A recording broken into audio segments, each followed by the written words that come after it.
What's up guys, Xavier Wills here for Desktop Bodybuilding, and we are back with another video of a Toronto SuperShow 2019 wrap-up. The wrap-up of day one of the finals, because we're actually going to have a few more divisions tomorrow, like the women's physique, bodybuilding, wheelchair, and stuff like that.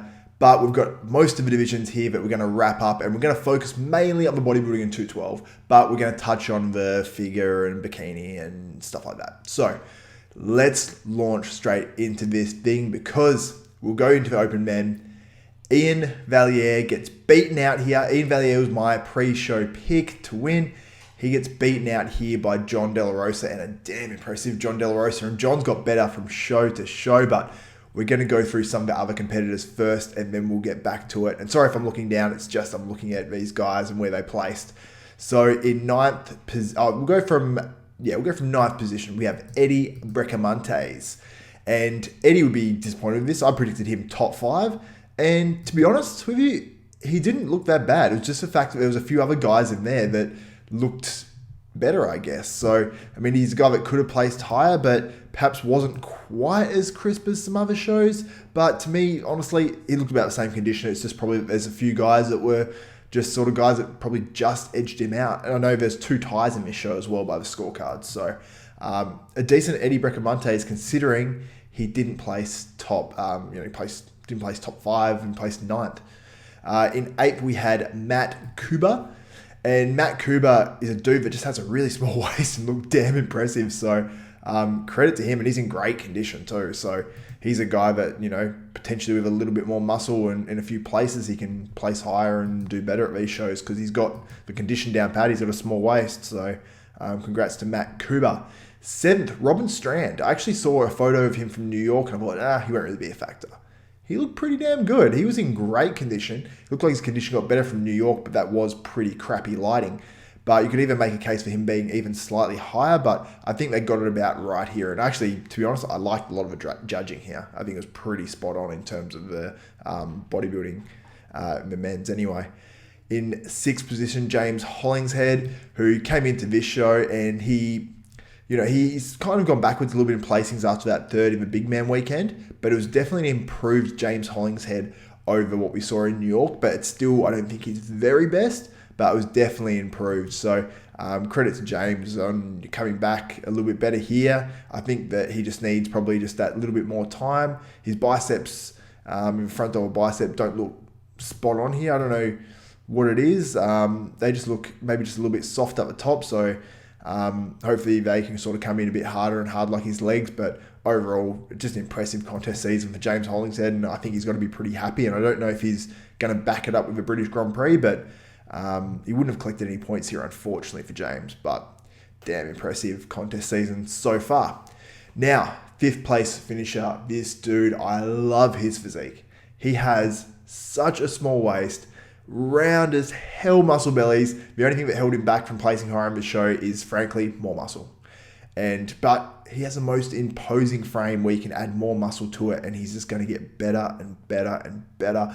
And I can't say enough nice things about this dude's physique. You look at him in a front relax, he looks like a freak. Front door bicep, game over. He does some cool, classic poses, which you can see here, which look really cool. And he's just, I'm just so super impressed. So super impressed. So this guy is going to be one to watch out for in the future. And I think he's only young from what I've heard. I actually heard he was going in the classic physique, but maybe he was just too heavy, because to me it looks like he wouldn't be able to make it. But the one knock I'd probably say on him, maybe a little bit soft in his back.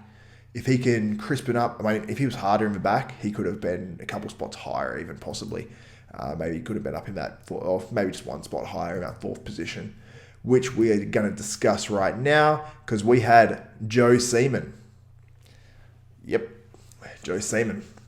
And he's actually on the list, just written in at the bottom, so you could say he came late. Dad jokes. I just had my baby shower today, so they're coming out already. But Joe looked really good. He's a guy that I didn't even think of. Obviously, I didn't even see him on the list, obviously. So he's a late sort of guy added there. And he looked pretty damn good. He's a dude that has plenty of muscle. He came in pretty damn good condition. He wasn't as hard as some of the guys in this show, but he's in good enough shape to be right up there. And he's in pretty damn good shape. And he's pretty thick all over. He's just a guy that Never heard of him before this, and places 4th in the Toronto Pro and beats out some pretty damn good guys. And you can see in his hamstrings, that's where his condition really is. He's hard as hell from the back, and his glutes, you can see, are in. So congrats to him. Like, Seaman really came in good. I shouldn't say Seaman, Joe Seaman. Moving on, Josh Wade, the most conditioned guy, I'd say, in the show. He was shredded head to toe, as he always is. We've talked about him a lot, so I don't want to touch on him for too long. And you can see the top 3 comparison here with Ian Valliere and John De La Rosa. And you can just see Josh Wade is hard, but we're going to go through all of the top 3 poses, and I want to really break them down a little bit more with you guys. So here we go. Okay, so we've got the front double bicep, and you can see here John's shape. Like Ian Valliere, I don't know what it is, if he's pulling his shoulders too high, I think. It just looks like, I don't know, like his shoulders just look too high. He's doing a vacuum there, which is cool that he can do the vacuum, but I just think because you can do the vacuum doesn't mean you always should. So I would love to see what it looked like if he didn't do the vacuum, pulled those shoulders down and tried to make the lats pop out a bit more. Josh Wade, you can tell, is hard as hell, so I think he beats Ian Valliere on this pose anyway. And John De La Rosa, I'd have to say, wins this one. On the front lat spread, you can see Ian Valliere, one of his shoulders is cocked up a little bit higher than the other one. It's just, I look at it, I'm like, just put it down, because it would help him so much, I think. And Josh Wade looks decent there, really good conditioning, obviously. And John De La Rosa takes that pose, I think, hands down, easy. Side chest, you can see here, this one is a battle between Ian Valliere and John, because this is one of Ian's better poses, even though his chest isn't super thick. I mean, John has a lot bigger chest and a lot wider chest, but Ian, has the more impressive outer arm, I'd say, just because he just has those wide, big shoulders. So his shoulders and arms on this pose, I'd say, beat out John's, because John's always look a little bit soft from the side, his arms, or from any angle, his arms are a little bit soft. So I think that Ian probably, matches up well with John in this one. It's probably 50-50. John has such crazy hamstring hang and glutes and stuff like that, as does Ian. So that one is a closer pose for me. This is where John runs away at the show. And I think it was, to be honest, an easy win. He got straight first on the scorecards. And you just see John through his lower back. He's got that Christmas tree out in full force. You can see all up through his traps, his lower traps. They're just lines through them. The glutes are on, the hammies are on, and I think that pose is just, he's got one of the better back double biceps, I'd say, in the world right now. Like, there's not many guys that are really beating him. Like, you almost compare that sort of hardness to like a Phil Heath or something when he comes in really spot on.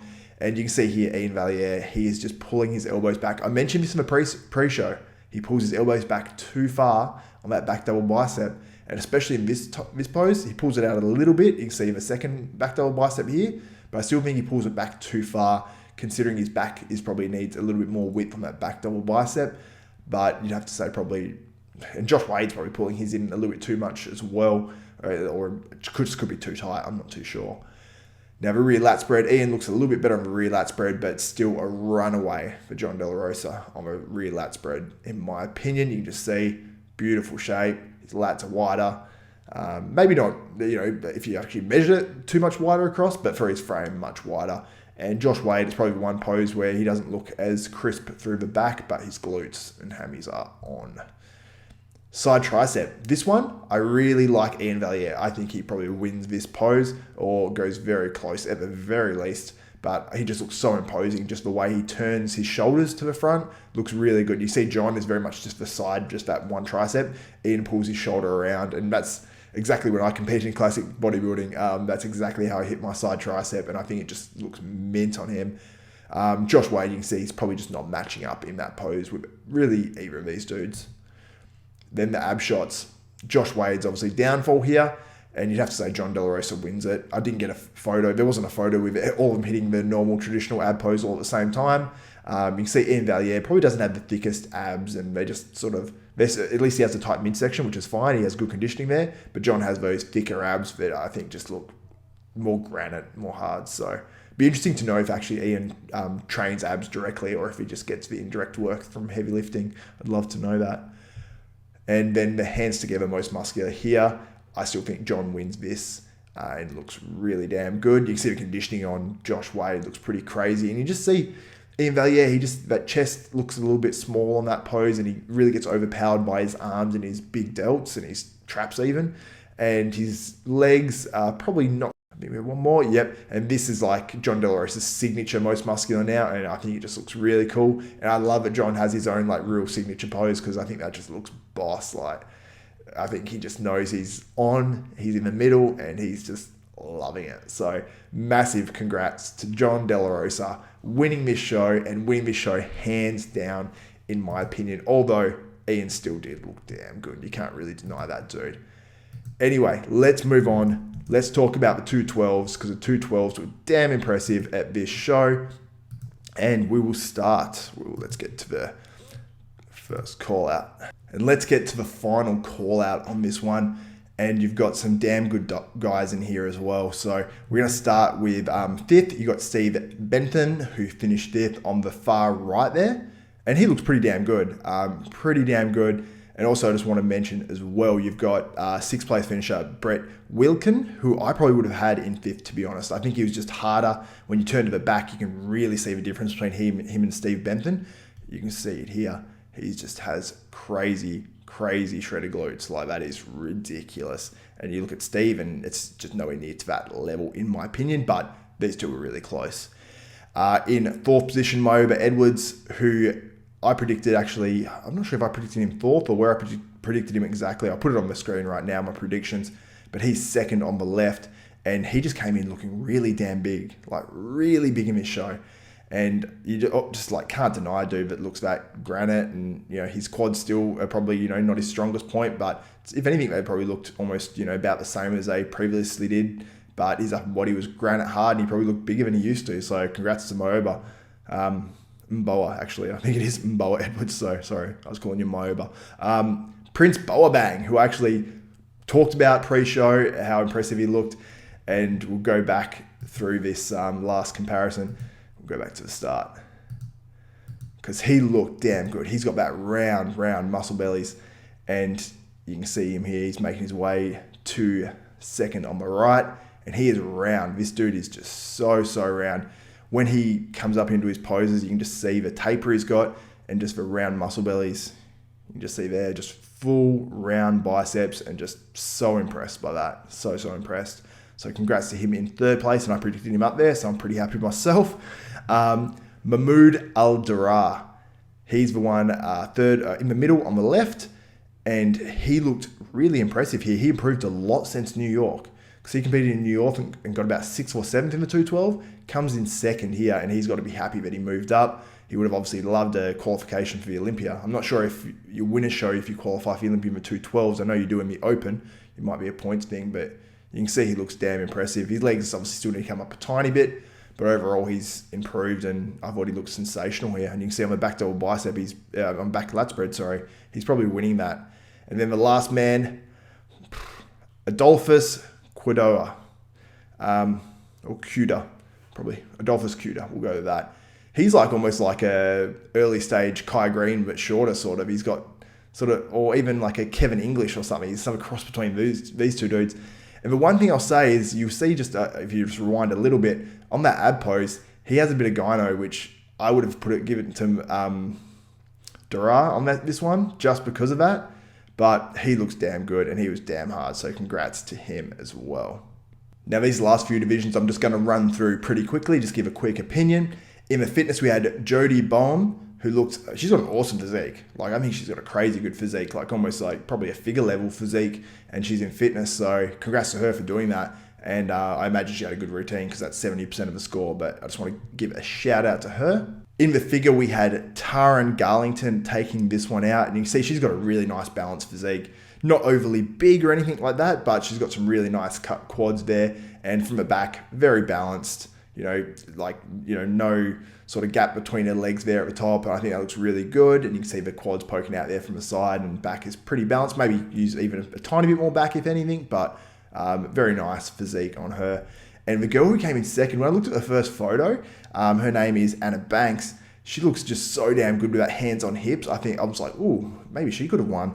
Then I go through a few photos, and you can sort of see quads look really impressive, maybe not quite as crisp. And maybe upper body doesn't flow quite as well as the winners. Still sensational physique. And then from the back, you can see, I think just on the legs, you can just see she's got very long legs and a little bit of a shorter torso, which if anything, is better than the opposite. But you can just see on the legs, I think from the back, the legs are a little bit better on the winner there, Taryn's. But the glutes are great. Her glutes are sensational. So obviously probably a close battle, but I think the right decision was probably made in the end there. And in the bikini, lastly, we had Attila Santiago, and she's got an awesome look. I think she looks sensational. You can just see from her front, she's got that small waist. She's not overly hard or anything like that. She's got a really cool look. And then from her back, she's like flawless. So this is a girl that I could potentially see in the Olympia doing really well. So hopefully she gets enough points and qualifies, because I think she's got a really cool look. She brings something a bit different, which I like. And and that's all the divisions that we're going to be covering today, because the other divisions have not wrapped up yet. If you guys want to get a wrap up on the other divisions, I think it's classic physique, wheelchair, women's bodybuilding, women's physique. I don't know if there's another one in there that I'm missing, but that will be tomorrow. So I can put a wrap up for that if I get enough people in the comments requesting it. But guys, if you enjoy these wrap ups, like I've just had my baby shower today for my first ever baby, but I'm in here doing this for you guys. So if you enjoy this, you appreciate it, give me a thumbs up. Comment below, what did you think of the decision? What do you think about John? Where do you think he's going to place in the Olympia? Give me all that info in the comments, because I really appreciate it, guys. And I appreciate all the love and helping me grow this channel to what it's already become and what it's going to be in the future. Anyway, guys, for Xavier Wills, Desktop Bodybuilding, we are out.